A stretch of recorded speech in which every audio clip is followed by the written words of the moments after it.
welcome to episode 14 of Last Turn. I'm Bart, and I'm joined by Evan today. Dude, when is this patch coming? Yeah, I'm sitting here wanting to say like nice things, but like it's kind of what the hell, you know? Like Yeah. why even tell us? Yeah, I understand, like, on one hand, I think they're sort of trapped between a rock and a hard place. The reason it's delayed is because there's, like, a lot of major tournaments going on, I assume. Hmm. But... And like on the other hand, the community was in such an uproar, and all the discussion was dominated by how the metagame was so broken that I think they wanted to inform us they were going to do something. Though the lack of transparency about their nerf date really sucks. It would have been nice if they told us Yeah. up front, like, "Hey, we have to wait till after these tournaments to do these things," and like they said that in the original announcement or something. It just that would have been really good. But not telling Yeah, us anything is wrong. they could have still maintained their ambiguity and not told us an exact date, but at least said what you said and said we need to at least wait for these events to be over so we'd at least have an idea. Um, but you're right, like people were complaining too much for them to say nothing. Yeah, But the tournaments are important. If anything, they need to remember this for the next set and not have all these big tournaments happening so soon after the set drops, or like sooner. One of those two. You know, this length of time long enough for people to figure out there needs to be a nerf, yeah, but not long enough to be able to implement it. right. They need to, that was all, or at least a lot of it was planned by them. So that's what they probably need to change for next time. Yeah, I mean, if anything, it's a lesson learned by them. It is a little bit frustrating though, because I can see that in my experience on the ladder, I think people are kind of antsy for the changes to happen. You know, I've seen a reduction Yeah. in the rate at which I'm encountering druids, but druid hasn't changed in how good it is. So Hmm. it's kind of weird. People just want it to be here. They want the innervate to give 1 mana. Yep. Yeah, every day But I log in and I check my collection, but it still gives 2 mana crystals. you can still play Malfurion the Pestilent on the second turn. Yeah, yeah, that's It's those are fun games. it's still a fine thing to do in standard. You can do that. Yeah, Why not? it's fair and balanced. Everyone knows this. So I think today we were going to discuss the Death Knight cards. Yes. So those have been quite interesting. Like in Ungoro, the flagship mechanic was the quests, and in Frozen Throne, the flagship mechanic has been these Death Knight cards. And, you know, we all know these change your hero, and they make your hero a little bit better, give you some hero power. They have some interesting after the battlefield effect. But They all have armor. yeah, they all have armor. But not all of them are seeing play. And I think actually I'm kind of surprised by some of them that aren't seeing play. Hmm. But it'd be worth discussing maybe why the ones that are being played are being played. I know which one that the Paladin Yeah, not I'm being played. terrified. It's kind of a bummer. It is a super bummer. I love that card. I give it a 5 out of 5. But no, I it's just not I seeing any play. I remember. I mean, I was going through episode 10 again recently and listening to some of our predictions. We actually did a pretty good job, but that one apparently we totally did not. I mean, nobody knew Druid was going to be what it was, but Yeah. that's definitely Jade Druid beats Control Paladin pretty well. Yep. Yeah. There's just you can't have a control paladin deck right now with not this metagame is completely hostile to something like that. So Yeah, Pyro Equality is not a good deal right now. no, not at all. They're just gonna make like if you kill a 4/4 and a 5/5, they'll just make a 6/6 and a 7/7 right Yeah. after. Right, exactly. But so some of them are being played, and I guess we wanted to go from sort of the most played to least played, maybe discuss why they're seeing play and sort of what's good about them, what they do.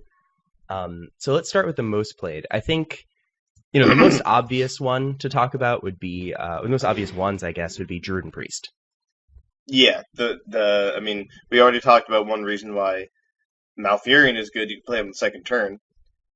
Yeah, We could just start with Druid because it's the best class. yeah, right. Yeah. So he only costs 7. Like he can come out early, and his effect is actually really nice tempo. You get 5 armor. Well, they all get 5 armor, and you can get 2/1/5s, which is like another 10 health essentially. Right. So you can actually, he's tempo costed ish, and you can play him as like a defensive play or to just get on board. You're really mostly he goes with the strategy of Jade Druid also is another reason he's highly played.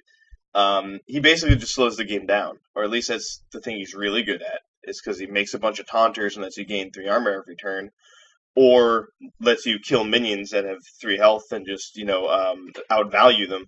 But either way, it's not like just killing them on the spot. It's a gradual thing, and that's what J Druid tries to do, Yeah. and it just makes you better at that. So that might be the main reason it's as played as it is. Yeah, but I think it's definitely not to be overlooked that its enter the battlefield ability is really impactful. I mean, Yeah, certainly. like, there's a lot of times where I'm happy to pay 7 mana for just 2 1/5 taunts. That should tell you something about the Spreading Plague nerf, by the way. True. And it was so, the fact that those can come down and protect something that you already have on board, like a Fandral or something else, an Aya maybe, or you can make the poisons if you want to be proactive and sort of force your opponent to use removal in their hand, or like pay a massive tempo cost. That's also really strong, and the hero power is immensely powerful. I mean, I pretty much always just go for the attack, but I do go for the armor. When I go for the armor, I'm happy to have the option. Yeah, against maybe a hunter or something. Yeah, or like a priest if I just don't need to. If I'm not trying to win on the spot and I'm trying to like maybe deal with their Shadow Reaper Anduin, or like a mage or something if I happen to run into one of those in the ladder. But the attack is really good, for removing minions, but also pushing damage. Yeah, he will let you finish them off, which is good. Yeah, Yeah, totally. that and swipe is going to be a lot of surprise damage, which is another excellent thing to have in addition to all the other things J Druid gets to do. Yeah, like everything else that's powerful in Hearthstone, like draw a million cards and make a million minions that are massive. It also just gets to have a ton of surprise damage in its hand. Yeah, you mentioned that you can use it to protect your minions. Yeah. One you mentioned is Fandral. I mean, this card with Fandral Staghelm Oh yeah, it's is really ridiculous. ridiculous. Like I don't think I've ever lost after doing that. Yeah, I mean it's yeah, totally. Like you could just not have the hero power on it if you got to get the 1/5s and the 1/2s Yeah, for it's 7 degenerate. mana. Yeah, it's really really good. I've definitely if I get to untap with Fandral and play Malfurion, I'm in a really good spot. And we were talking about how Mark of the Lotus or Power of the Wild can be good in J Druid. It's definitely good in those Oh yeah, situations. That's pretty magical, but ultimately that's what you're trying to do. yeah, After you ultimate infestation yeah. It's is definitely draw a mess and then spend 10 mana on it, and that's just have a better mess. yep. Yeah, that's totally like maybe that particular situation won't come up, but being able to mark a wide board or mark right after your Malfurion hits the board is going to happen pretty often. Especially if you're on 10 mana, then you could just like Malfurion hero power mark. Yeah, it's only 1 mana, so Yep. it's really easy to fit in. Currently, it's only 6 mana to do with Spreading Plague. Yeah. That's going to go to 7, but that's still pretty gross. Yep, that's still fine. So the other one, I guess, we already mentioned is Priest. I think that, Druid and Priest are solidly the most played Death Knights right now. For sure, for sure. Priest is incredible. Yeah, so Malfurion is just like yet another really insanely good card to go with the other 29. But Priest is like the Shadow Reaper Anduin is relied on almost entirely Yeah. by what I think is the most successful Priest deck right now, the Rizakis Yeah. list. Yeah, definitely. Though I definitely was seeing some big Priest still, and I think that deck's still strong. People have refined it more. And it's also in that list just because it's also like you can play Shadow Reaper Anduin is just another really good card if you want to. And Big Priest sort of does that, but Rizakis that's the deck, or it's over 50%. It's Yeah. just that one card. Yeah, I mean that lets you do completely degenerate things. Like you don't even need to you just need to play Raza at some point and Shadow Reaper Anduin at some point, and it's going to be really tough for your opponent to beat you unless they can do it fast. Yeah, it lets you do so many insane. I mean, every card becomes a 2 extra damage. So if you just generate a lot of value, like with Elise, and never run out of stuff, you just never can lose. You'll kill everything they play and then kill them. Yeah, or Lyra. Yeah, or Lyra. There's like a bunch of cards, the Burgley Bully. Um, Or you can play Prophet Valen and like that winds up obliterating them. Uh, he's 4 damage on his own, and then every card you play after him is 4. So Yeah, if you got him in coins, you can even burst people down from really high amounts of health. Um, and also he like wipes the board when he comes out. yeah, Like he kills all the big things. Like it's like wow, this is nice. Also, yeah. like The you Shadow Reaper and enter the when it battlefield. kills even one thing, that's great. Yes. Yeah, totally. Because of the amount of value you're going to get after you untap with it, especially if you've already played Raza. Just that like killing something is almost completely unnecessary, but it's really strong. It adds to the power of the card. Um, it's Yeah, part of the reason I think it's so strong, and I think it's worth discussing this, is that it's tough to interact with. Partly because if they already Raza, so let's say they did or they didn't Raza, they can probably hero power a couple times a turn. Um, hmm and that's going to make it really hard for you to untap with any minions. If you want to play something, like chances are they can remove it, especially if you're playing an aggressive deck that has a lot of like 2 and 3 health minions. It's going to be pretty easy for them to just plow through your board.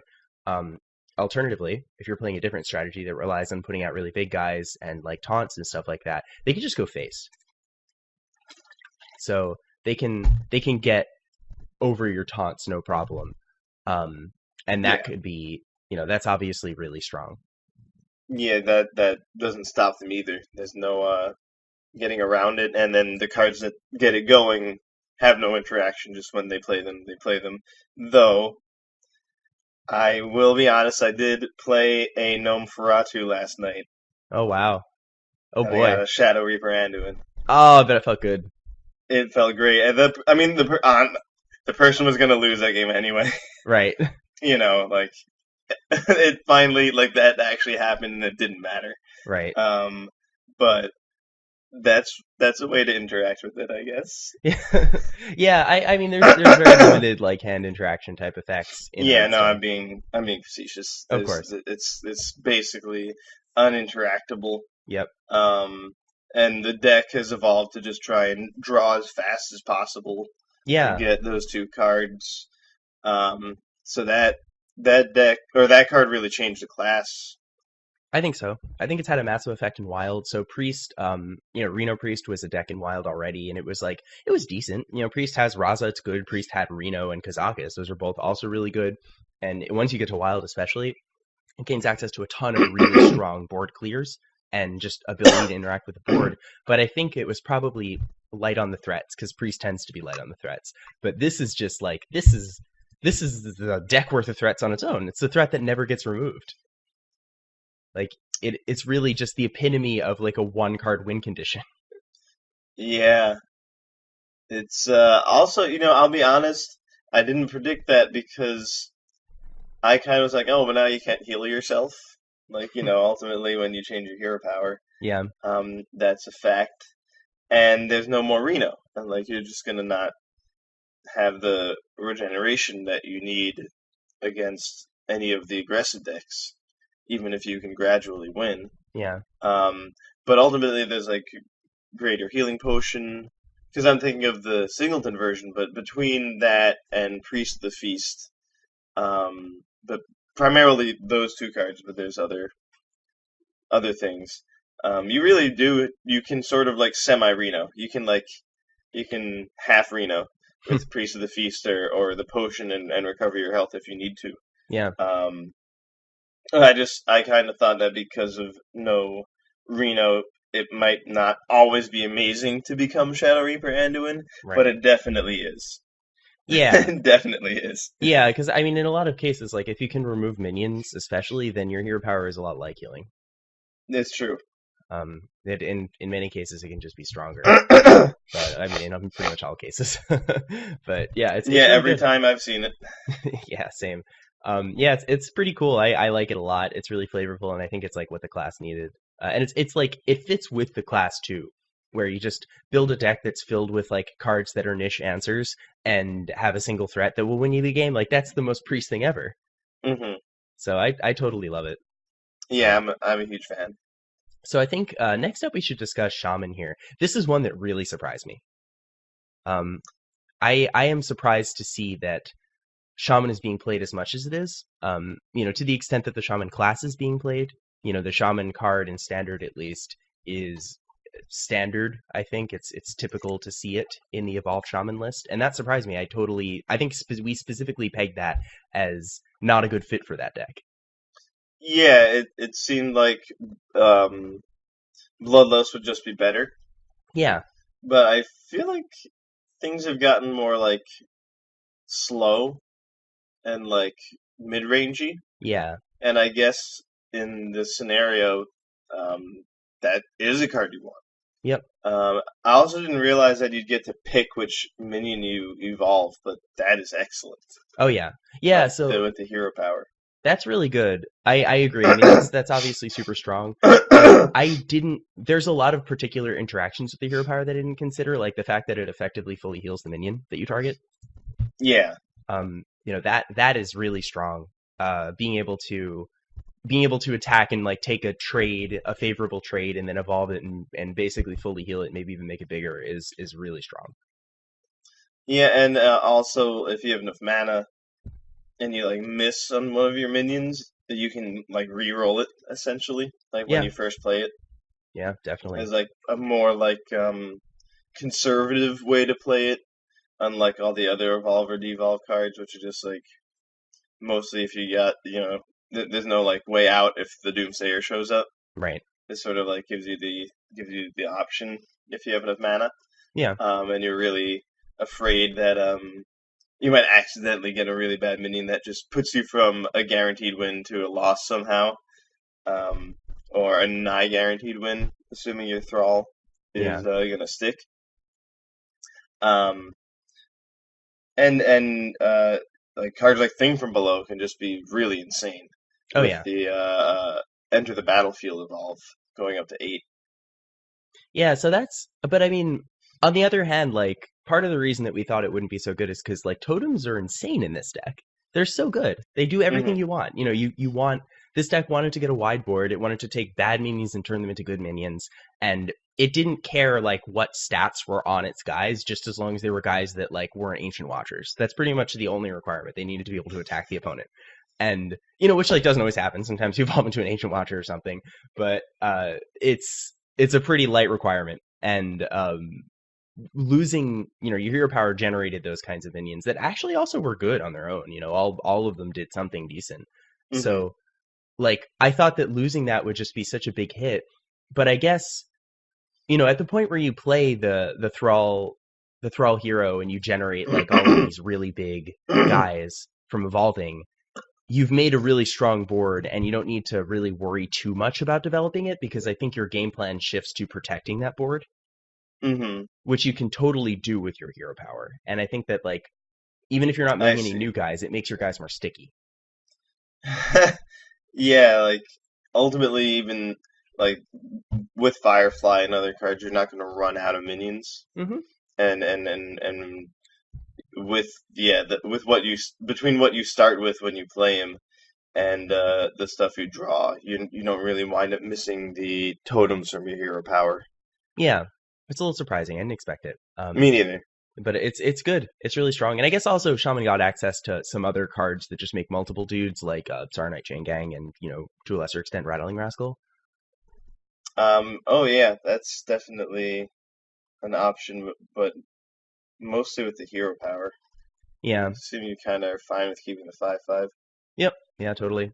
Um, so I guess like of the last card that we have up here in this highly played bracket, is actually Warlock. And I mean that's slightly misleading because Warlock itself isn't being played very much, but in pretty much all of the played Warlock decks is the Warlock hero.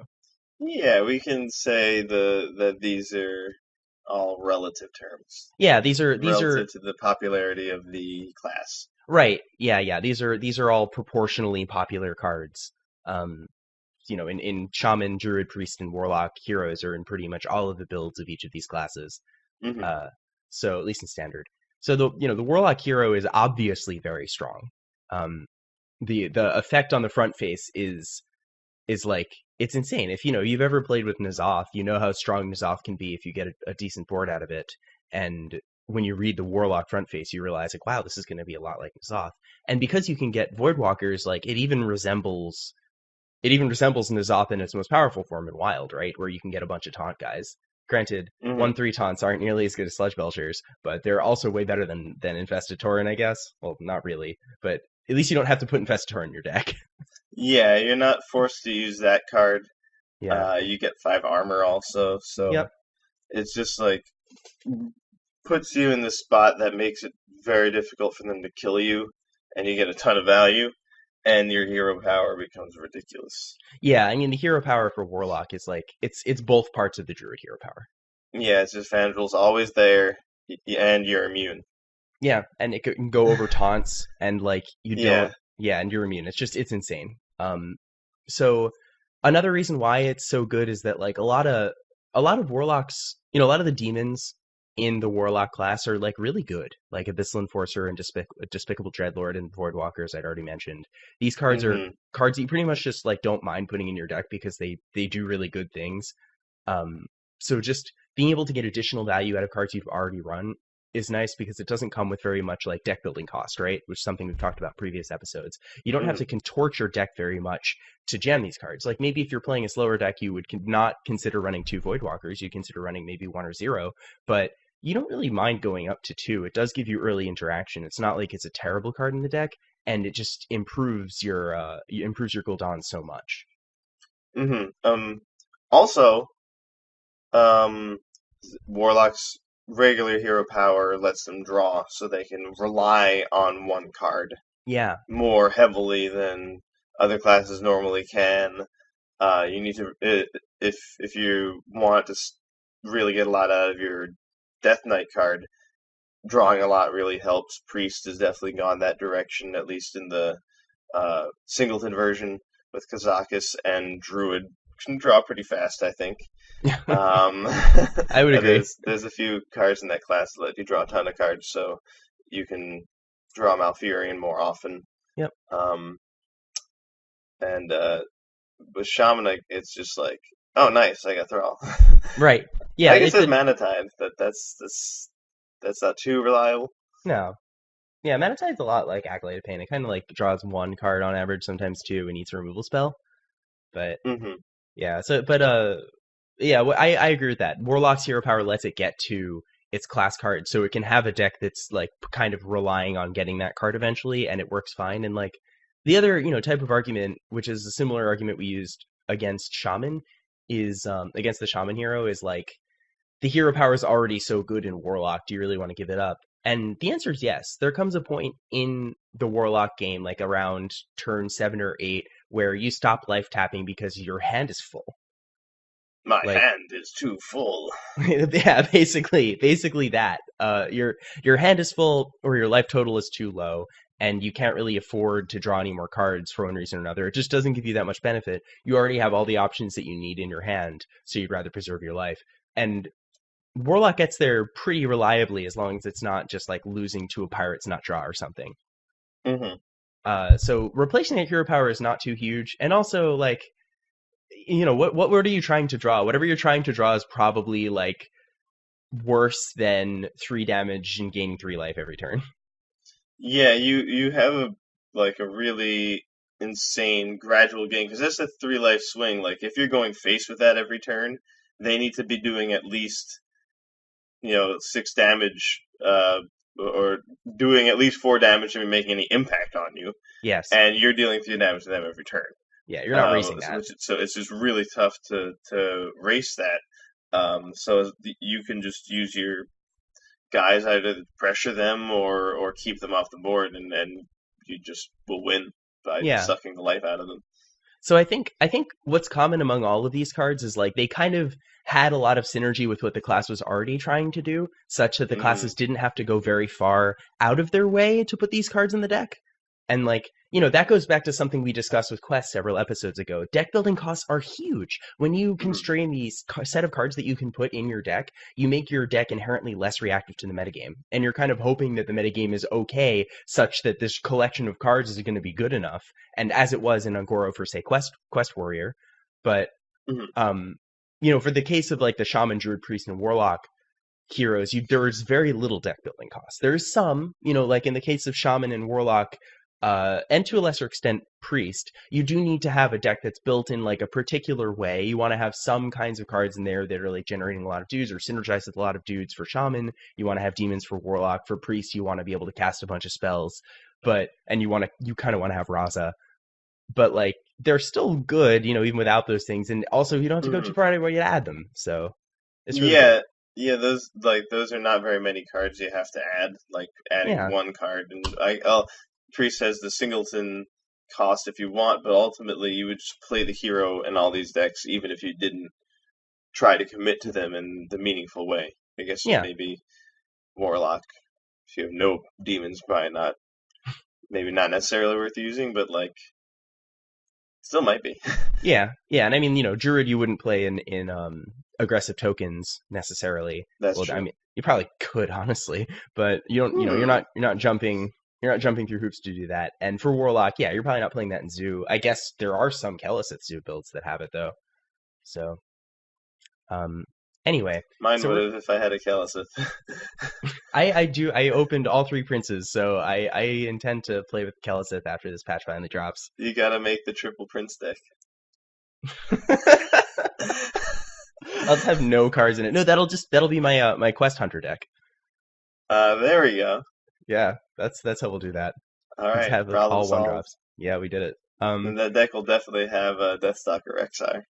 Oh yeah, yeah, yeah. That card's sort of disappointment, unsurprising, but anyway. Um, moving on to the medium play cards. So these are cards that don't necessarily see play in all of their classes builds, but are somewhat widely played, are powerful, and people are experimenting with them. Hmm. So here we have on this list we have Mage and Rogue, and Hmm. I actually wanted to start with Mage because I think the Mage was one of the toughest. I mean, Mage and Rogue were the toughest heroes to evaluate, and I think that like the Mage one looked powerful. It looked really strong. You could Yeah. imagine that getting out of control if you just get a couple turns with it. If you have time, if your opponent is willing to give you time or able, or you can squeeze time out of your opponent, then the Mage card could just get like impossible to deal with really quickly. And it turns out that's actually true. Yes, I've played it a handful of times now at least, and it's with an ice block. You're just like, wow, I have no way of losing this game now. Oh yeah, I've totally lost. I've lost a lot of games just getting my mage opponent, down to a relatively low life total, but not popping their ice block, and they play like Jaina and then Baron again the next turn, and that's it. I That's like luckily have not experienced that. Nobody's been that slick. no, I got that pretty early. I haven't seen Baron Geddon since then really, but that was Reno around when getting Reno again. That was around when Tyler was playing like the Death Rattle Elemental build. with Um, Syndragosa. yeah, Syndragosa and Azoth and like Baron, and some people were running Baron Geddon in there. I mean, it just works well with Syndragosa. Yeah, but you kind of don't really need have any deck constraints for the most part with Mage. I guess you need to be willing to play a game that gets up to 9 mana. Hmm. But you don't need to be playing an elemental deck. That was No. one thing that I don't think was obvious before the set broke, but your hero power just becomes so absurdly good. Like getting a 3/6 lifesteal that freezes things for 2 mana is so insane, you Yep. know. Um, so you don't need to be playing an elemental deck at all. Yeah. You just need to be playing some kind of control deck, Yep. which Mage loves to do. Um, so that definitely has made it better, and also you can draw pretty well with Arcane Intellect, so you can get it more often and try and use it in your plan. You'll have an easier time counting on it in your plan. Yeah. It is really good, and that's definitely true. You don't need a shell that's sort of built around it. You can add minimal synergy, if any, to your deck.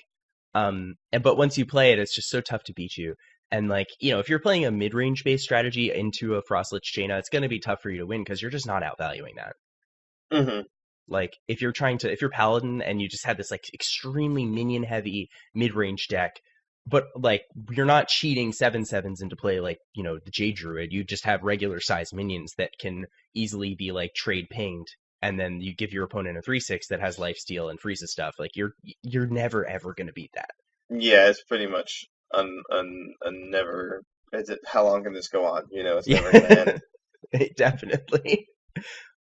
So that's a really strong card, and I look forward to seeing it played a little bit more in the future. Maybe after J Druid goes, or I mean, J Druid might not go, but if J Druid does become weaker, or the other decks that do well against J Druid become too strong or stronger, given these nerfs, Hmm. maybe we'll see more Mage. One other thing about, yeah, that would be great because I agree this card's awesome. One thing I haven't gotten to do is have an elemental already out when I play it, Oh but that yeah. sounds like it'd be really awesome. Um, but there's also more cards that synergize with her than immediately obvious, like that aren't elementals that have nothing to do with elementals, like cards like Polymorph, Novice Engineer, all wind up sort of synergizing with this card, and they're all really great cards in Mage in different uh, builds of it. So that also Yeah, is, um, made it more prominent, it's definitely true. I mean, having a nice excuse to run Polymorph in your deck is really good because that card's awesome. especially right now with Steeds of Yeah. of the Bony and the Spike Ridge variety. Oh yeah. Yeah, a lot of people running a lot of annoying horses that you love to polymorph. Lots of people riding the bone. That's what you do when you play Hearthstone. So next next up we have Rogue. This is, I mean, this was like the hardest one to evaluate.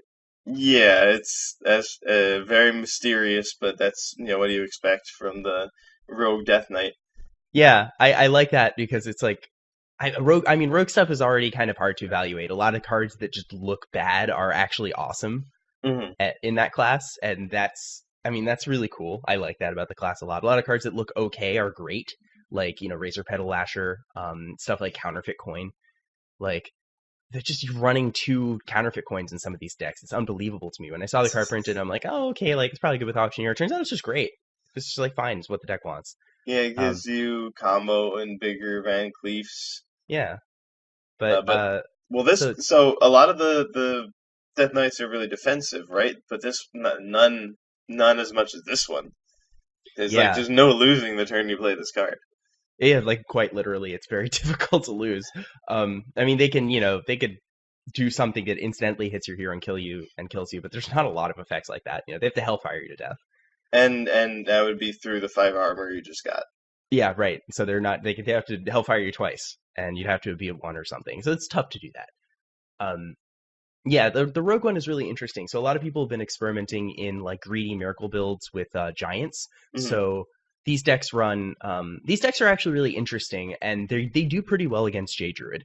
Partly because they are also in the business of cheating out massive minions. They're trying to do miracle stuff and play arcane giants, which is an old trick. We saw that in Goro, but the deck is also running Vanish.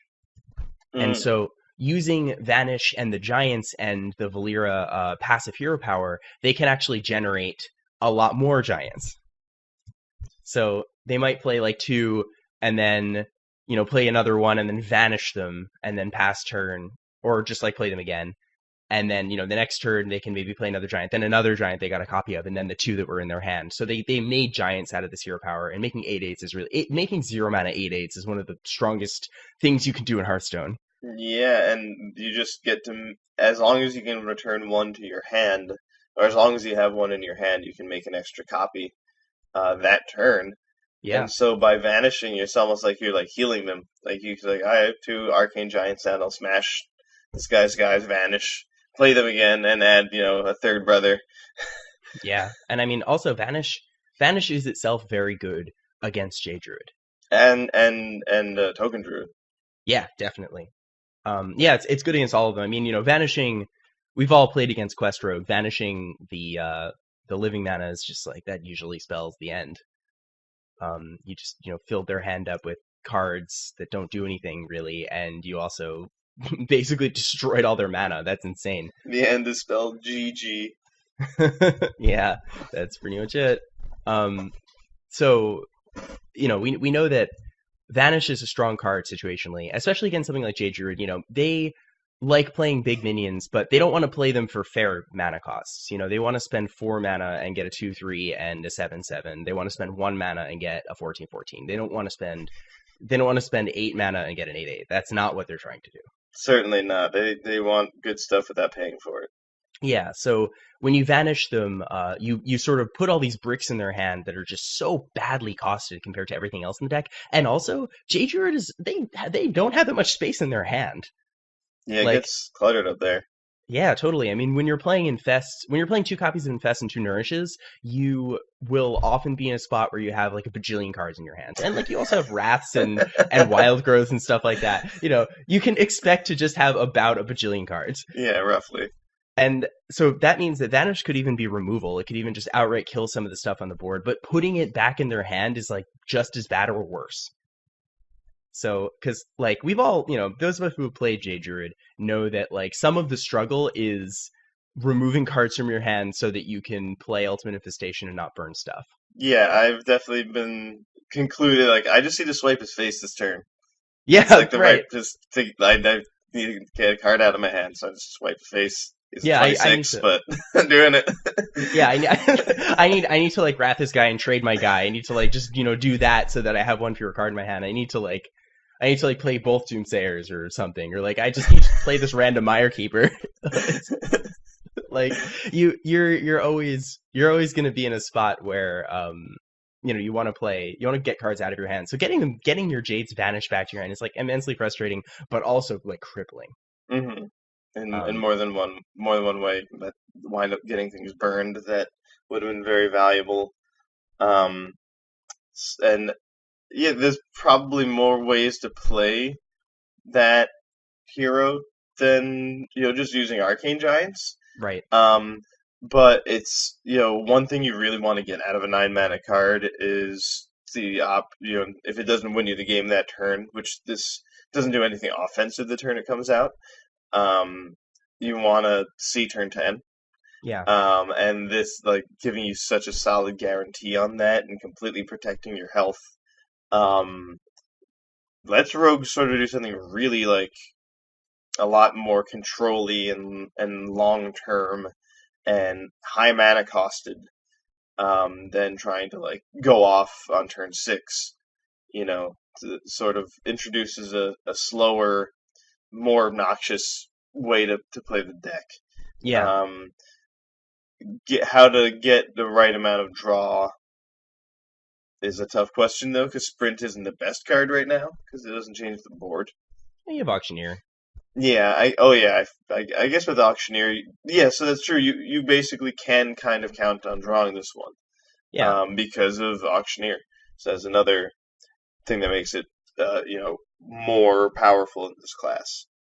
Yeah, it's good. I mean, Rogue, like, the Miracle Shell is an inherently flexible one. It's actually not a whole lot of cards, and all the cards are pretty much in Classic.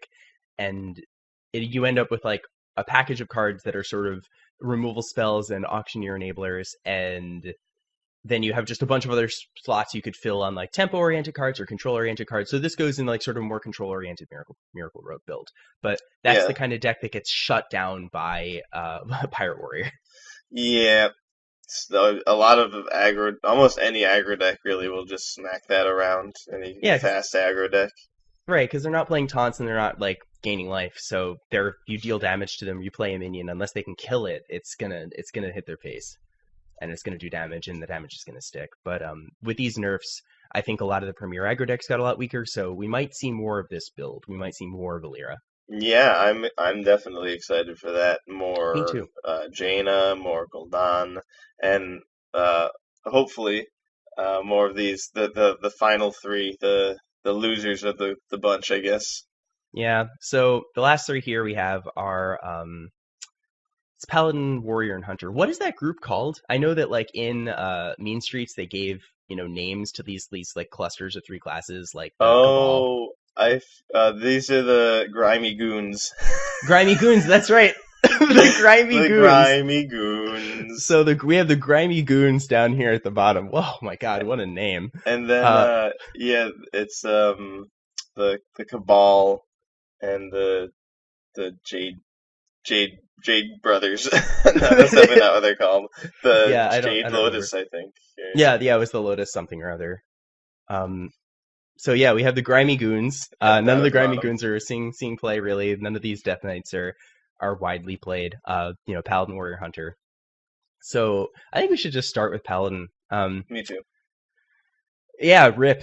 I'm pretty sad about that. Rip Uther. Yeah. You know, Assbringer. I don't even know what he's called because nobody's playing him. Yeah, I've seen him played against me like 2 times total since the expansion come out. But I probably saw him once or twice played against me. I was fortunate enough, so I thought, to have opened one. hmm, Um, and yeah, like turned out like one problem I had is it's kind of not a good combo with Tyrion. Like you just yeah. like play Tyrion and then it's turn 9. You're like, oh wait, I Hmm, can't I can't dual wield. right. So that becomes awkward, and that's not an uncommon thing. It's an 8 mana card, then a 9 mana card, and that was like a real problem. And you pretty much always play Tyrion in a deck that's going to have Uther. Um, I guess the main reason, or not the main reason, but a big reason Uther isn't being played, regardless of whether or not it's bad or good, is there's not really a functional control paladin right now, and it's only going to be good in a control deck. Yeah. Yeah, But the that's best true. paladin decks are all aggressive, mid range, or faster. So that's definitely sort of preventing this deck in a way from this card from being played in a way, um, regardless of how bad or good it would necessarily be. Um, so that's another reason why it's not really being seen. Yeah, I think it does belong in a control shell because of what a life swing it can give you upon playing it, which is like pretty much what Control Paladin wants to do. It's good at that. Hmm. Um, and wants to do something like that and then eventually win with something. And like it's the hero power, making tutus is pretty good. And if you're in a spot where you can just keep making them somehow, either by cheating with Beardo or just making them, like you can just win, even though I still think that's like ultimately not how this deck a deck playing this Death Knight would like try to win the game. It is something that can happen. Yeah, the like you mean the Exodia effect? No, Yeah. that's hardly a thing like in general, but really in this meta, I mean every deck like you're making 2/2s every turn instead of 1/1s. That's not like enough of an improvement. Right. Like if you look at how your hero power changes at the top of the list and the hero cards we started with, like the Drain Life and Shadow Reaper Anduin hero power, like what they give you in your hero power is like insanely effective and a ton of value. Yeah. And Paladin doesn't really get anything nearly that good. I think as far as Ender Battlefield power goes, this is one of the stronger things you just flat out get. Yeah. Um, but the reason he's not very good is he doesn't improve your hero power very much.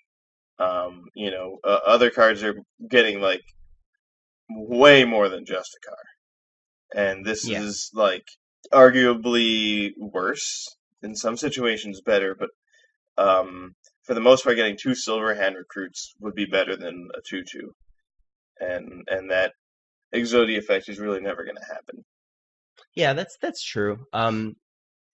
I mean, like, that even I definitely do agree with you. Getting 2/1/1 is probably a little better, even if that's like that comparison is not super duper meaningful, but it's definitely true. And Most of the time. there's Silverhand recruits. Right. That comes up. Yeah, I mean the fact that you have like Light Fuse Stegadon potentially or Quartermaster playing Wild and those types of effects. But like, In Wild for sure, but even in Standard, it's arguable that the Silverhand recruit fact is more relevant than the Exodia effect. yeah, could be. I mean, certainly with the cards that are available to the class, some of them are not necessarily seeing play, but the one they could, like Stegadon. Yeah, Light Fuse Stegi is pretty sweet. He's a Yeah, cutie it's a pie. good card. Definitely. Um, yeah, so it's unfortunate. I mean, I guess like, it's always easy. Hindsight's 2020, right? It's always easy to see like now why this card is not seeing play. It just like doesn't have a home. It is a strong card, like if you're trying to race them and they play this, then you're not winning the race. So It's a Hmm. really good swing. It's good against decks that are just trying to sort of pound you into oblivion if you can manage to get out this massive life stealing weapon.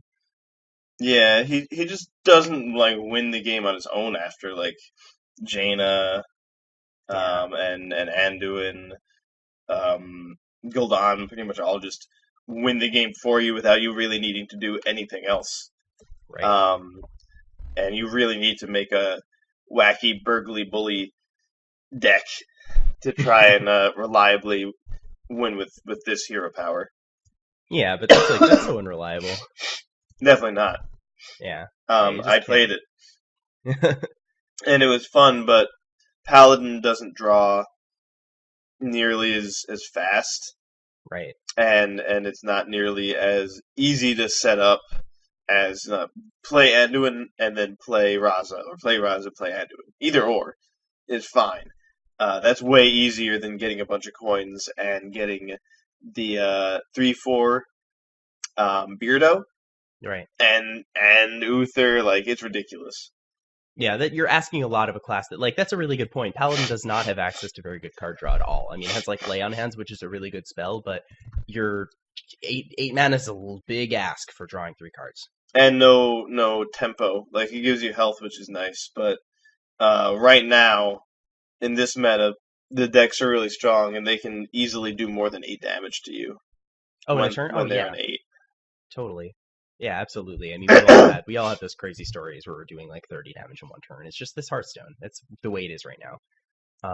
So yeah, Yeah, so it's you can't count on Uther and Uther combo nearly as well either. yeah, yeah, it's unfortunate, but it's how it is. I mean, I guess that we kind of knew the hero power wouldn't be that good, and I think it just isn't. And the Enter the Battlefield is not enough compared to some of these other guys. And just Paladin could already do something really strong, and that deck just doesn't have a place for Uther. It's more that we underestimated the other Death Knights, I think, than we necessarily overestimated this guy. Mm, And you know, things like Druid being insane yeah, prevent yeah, control Paladin decks, which straight up prevents this card from being used. totally. Yeah, that's absolutely true. And that's I mean that's part of the reason it's hard to do card evaluation is because everything is evaluated in context, not in a vacuum. And so cards that are like good, like this card, are just sometimes you just can't play them at all. Hmm. Um, so I think we should talk about Warrior next up. This is probably the one that I've seen the least of. Yeah, I think I saw it once. I've seen people stream with it and make it look good, but they could do that with anything. Yeah, right. Anyways, yeah, you don't have to play good cards to make them look good. It's Just true. play Stormwatchers. Yeah, exactly. So, yeah, the Warrior one is like, okay, the Enter the Battlefield effect is pretty strong. Getting a weapon is good, and this is a weapon that will just like eviscerate your opponent's board. But turn 9 is a little bit late to be doing something like that, or Isn't it? turn 8 or whenever this comes Yeah. out. Yeah, it's turn 8, but then it just gives you, like, value. Like, once again, not straight up winning the game on its own, and, like, really putting a strong deck constraint on you. Like, converting a whirlwind every turn into winning you the game is not easy. You need to do a lot of Yeah, funky stuff for that.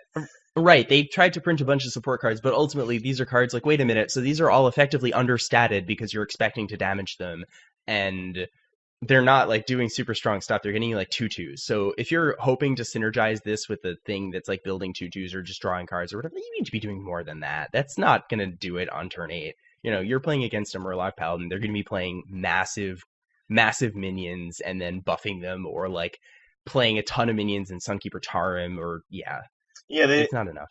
they needed, something when it takes damage, summon a Jade Golem.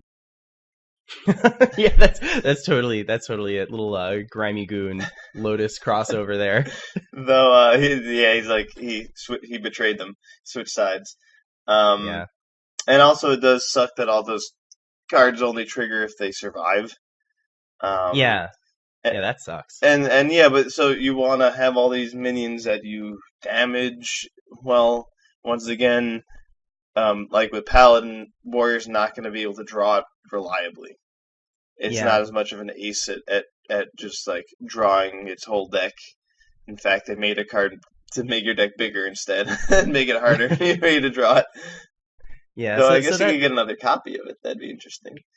so I mean you know you have stuff like Battle Rage, but that requires a lot of setup, so that's not like a reliable draw engine. Hmm.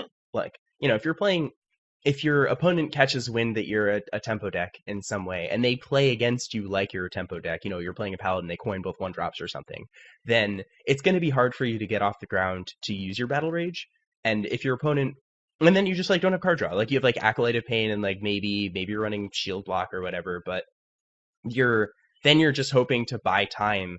But once you get this hero, you need like a bunch of other cards to stick, and then it's not, and you lose your armor up hero power, and on turn 8 whirlwind becomes like an ineffective removal spell, so it's actually not even really that flexible. And I guess it turns on sleep with the fishes, but you could just do that, like that's 3 damage, a 4 damage sweep. That's not amazing on turn 8. Yeah, no, it doesn't do nearly enough to make you win. You Yeah, really need to, like you're saying, it's a stretch because you need to really work to draw effectively in Warrior yeah, and reliably get the card, and then you need to do a lot of work to make it do anything for you. Um, yeah, it's it's the fact that the weapon, once again, sort of like with the Paladin card, the fact that the weapon is so good means that some tempo decks still might be pretty happy playing it. yeah. That have like frothing berserkers and like just good minions instead of things that really need to get plunked for 1 damage or are not good at all. But it's not like Shadow Reaper Anduin's devastating effect to just win the game on its own. Yeah, and it doesn't give you as much hero power value as like the druid card or the shaman card. Yeah, it's sort of like just like the Paladin's less hero power, more enter battlefield power. Mm. Yeah, it's true. It's like, so that's interesting. I guess this kind of highlights the way they could balance the numbers on these cards and balance the effects, right? Because you have a lot of numbers you can tune. You have the mana cost, you have the enter the battlefield effect, and you have the hero power. And I think that in the case of Paladin and Warrior, it was tuned more in favor of the enter the battlefield effect than the hero power. Hmm. But I think that pales in comparison to some of them, which just had really strong enter the battlefield effects, but also had really strong hero powers, like Priest and Warlock. Yes, Druid also. Yeah, totally. I mean, like all the ones at the top have really strong hero powers and really strong enter the battlefield abilities. So Hmm. these that had to maybe get a slightly stronger into the battlefield at the cost of a good hero power, it just like knocks them into an unplayable territory because you're still spending your whole turn on this. Yeah, they just cranked up the volume on all the parameters for those cards, and then Yeah. these they tried to like, well, if we turn this one up, we got to turn the other one down to keep the balance. And they're like, with Shadow Reaper, and we're like, fuck it. Here's all of them up, 11. Yeah, so it's a shame. I mean, it's not too surprising. I guess I rated Warrior pretty highly because I thought the weapon would just be super good, and it Hmm. is. But Yeah. losing armor up hurts so much in the kind of deck that would want to get a value weapon like that. Yeah, that's another problem is that's like sort of it would work pretty well in like maybe an aggressive deck, but then it's this turn 8 play that actually Yeah, like you get its full value over the course of 3 turns. Like you just want Arcanite Reaper, instead yeah. of I this mean, card in that kind of deck. Warrior doesn't have a good mid range deck right now. It's got pretty much a really fast aggro deck and really slow control decks, and like neither of those really wants this card. Yeah, it doesn't like the most common slow warrior deck that would pay 8 mana for a card would not want to be losing armor up. Nope. And so last we have a Hunter here, the last goon. The final So goon. He's the not. He's once again fair, but the opposite of the other two. His hero power is turned up, but his enter the battlefield, I think, is turned down.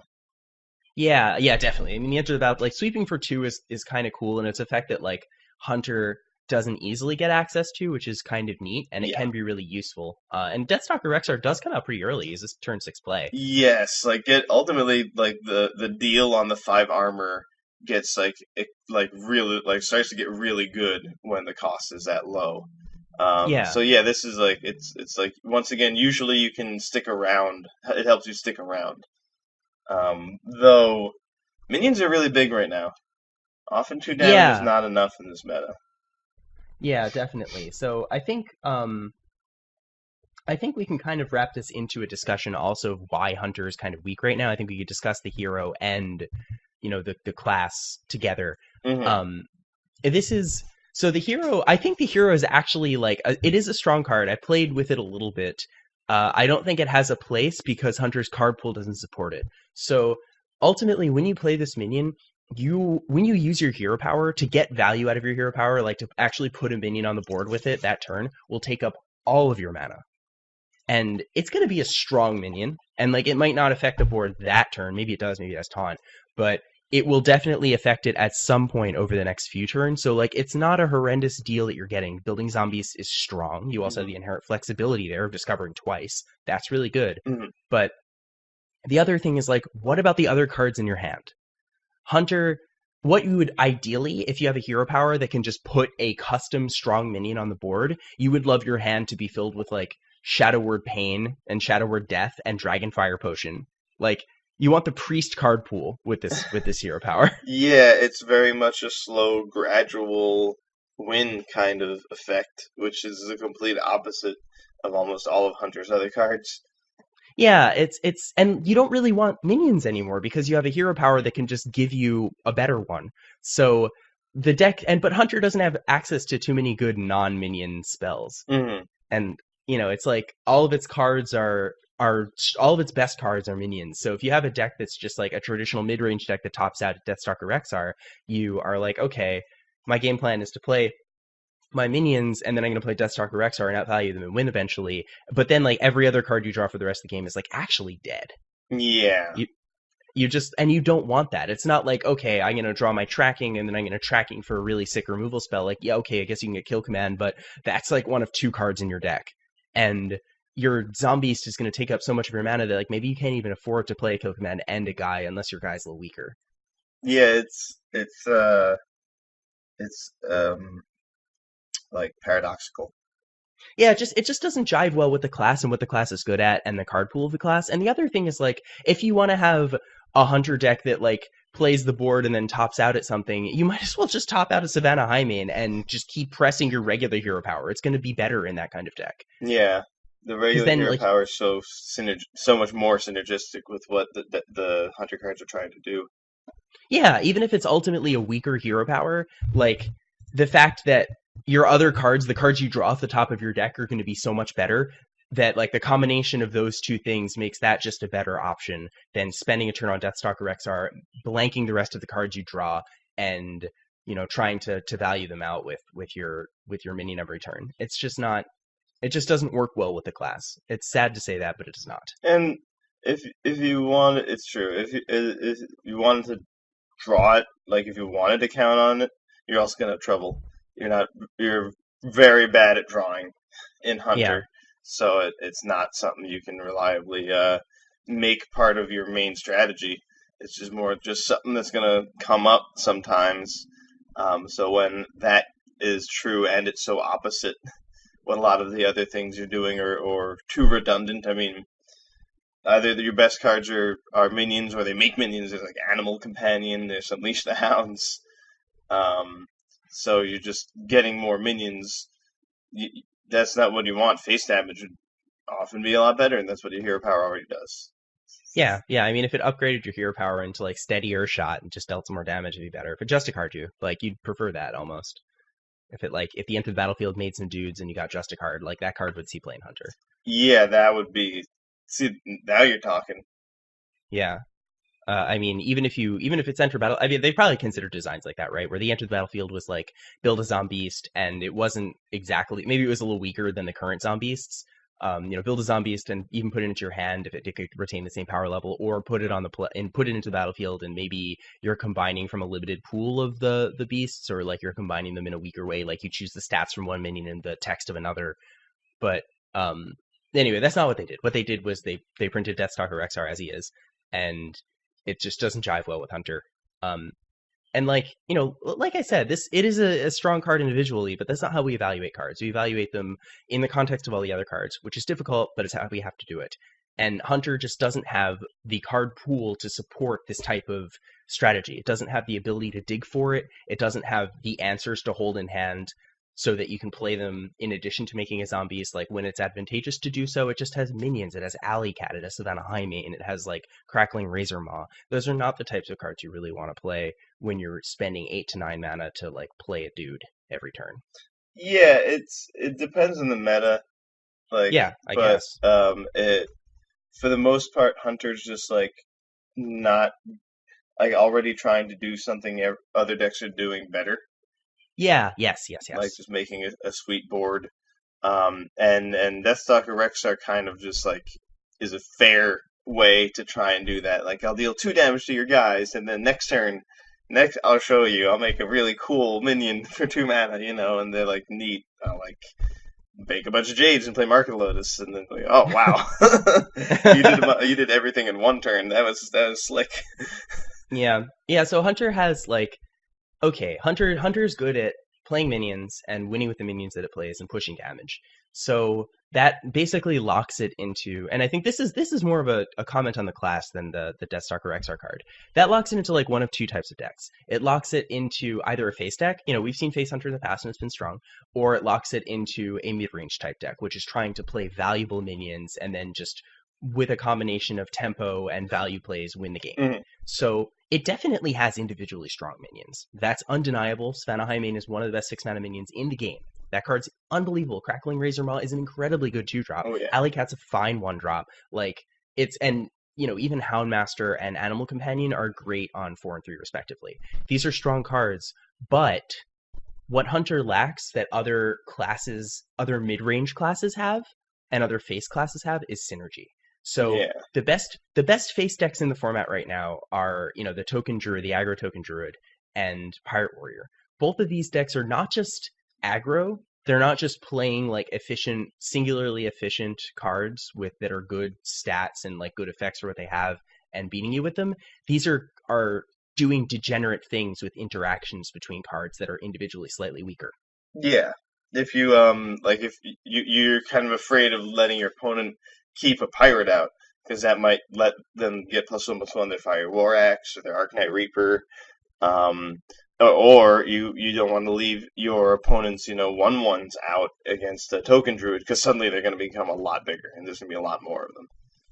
Yeah, yeah, so that's exactly right. And these things are like the interaction between all the cards in those decks is just so strong that even if the cards are individually weaker, like, in Azal's First Mate's just a 1 mana 1/1 that gives you a 1/3 weapon. Like on turn 3, a 1/3 weapon on its own is like not super duper relevant, still good, but it's not amazing. But it's more than a 1/3 weapon. That also gives you patches, and that 1/3 weapon could become a 2/4 or even a 3/5 weapon. Hmm. And that's like that kind of threat is so strong and so much stronger than what Hunter can do. Hunter has it has Houndmaster, which is like a fine, fair card, and it has Scavenging Hyena, which is like a less fair but also fine card. Um, and but both of those things are weaker than what like Pirate Warriors is doing with all of its cards, and those are Hmm. also only some of the cards in Hunter. Yeah, and you even like the next runner up to those two decks would be Murloc Paladin, which obviously really insane synergy there with Oh Megasaur, yeah, Murloc War Leader. That just another example of what the best aggro decks why they're succeeding. It's not because of the strength of individual cards, but how well they work together. And Hunter's mostly like each card just sort of is like standing alone, not helping or interacting with anything else in a meaningful way. yeah, definitely. The standalone cards are just not enough. And yeah, like you said, it's just nothing compared to like what Paladin is doing with its synergy. Like Paladin's just much stronger mid-range deck, and I mean, all things considered, so is Jade Druid. Hmm. So these are it just doesn't it's not good enough right now. Like maybe after these changes, it will see a little bit more play. I'm actually pretty pessimistic. I think that Paladin is still going to be a much stronger mid-range deck than Hunter, but there will be a slot opened up for a face deck, and maybe Hunter can fill that slot. Well, actually, it's sort of kind of started already. I think that Asmodai got rank 1 recently, like last night, with Hunter. Oh, And that's that cool. he sort of propagated a list that I saw at least one other person using that apparently was pretty good Huh. with Bear Shark, Yeah, that's which is that's a cool awesome. But it's card. basically a mid range hunter with Deathstalker Rexar. So Hmm. I think I don't know if that means necessarily that is better than playing Druid or anything like that, but people are still experimenting, which I think is really great. Yeah. Um, and it really is like the kind of thing we're talking about, like what would Hunter need to be doing for Deathstalker Rexar to be good, and it's kind of that. It is using all the potentially efficient removal, so it's got the kill commands and the deadly shots. Mm. Um, and it is basically playing like a mid range kind of game, and it does get to use Galaka Crawler, which can at least help its game against what is often a better deck doing Yeah. the same thing, Pirate Warrior. All things considered, yeah. I mean, so unfortunately, yeah, that this is also a good home for the crabs, but the crabs are going to get a little weaker after this patch. At least Galactic Crawler probably will. Yeah, for sure. But yeah, I mean, this does look interesting. It's definitely like it's not super terrible, but it is like not a very strong class right now. I think a lot of people in tournaments are going to prefer to not play Hunter. Yeah, Um, but yeah, it's nice to see that it's not like it's not where Warlock was in the last expansion. yeah. We don't really seem to necessarily have any class that's completely like that, like that's completely dead. Most of the classes seem like if you like maybe in the case of Rogue, for example, really know the class, you can at least put something together. That would Yeah. be pretty good. Um, One thing that's helped as a deck builder um, is now that the meta's sort of been more figured out and what's good is more obvious and become more popular. Basically, like the big bad decks are determined in what you should be targeting is figured Mm, out. That makes it easier to build a deck. For me, at least, it gives me a starting point. Like, what I'm gonna build a deck. What do I want it to do?